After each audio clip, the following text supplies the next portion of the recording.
Sveiki, sveiki, aš esu Vilma ir šiandien sveikinuosi šalčiausią dieną, šiais metais šalčiausią dieną.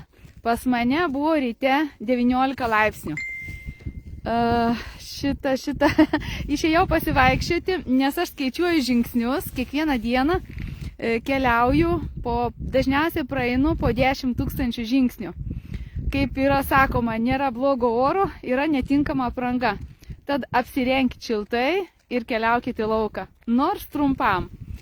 Šią vasarą aš mušau rekordą, taip perkeltinė prasme, tai padariau 30 000 žingsnių.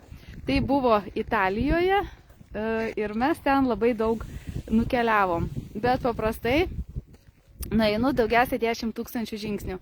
Žinoma, mums patiems skaičiuoti nereikia, už tai padaro mūsų išmanios programėlės. Tad keliaukit ir skaičiuokit žingsnius.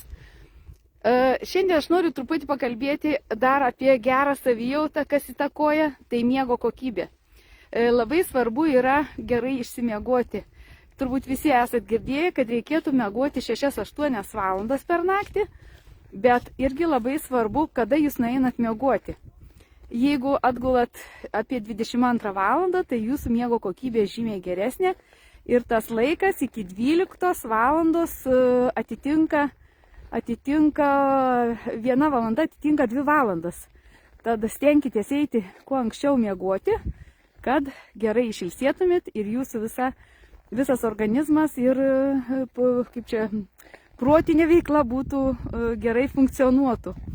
Tad šaltoka, pradėjo šalti rankos, baigiu transliaciją, visiems gražios dienos, nors truputį išeikite į lauką. Ir jeigu jūs domintų mano veikla, galite prisijungti mano grupę. Parašykit komentarą domina ir mes susisieksim. Ačiū, kad klausėte, visiems gražios dienos ir būkite sveiki. Iki rytojaus.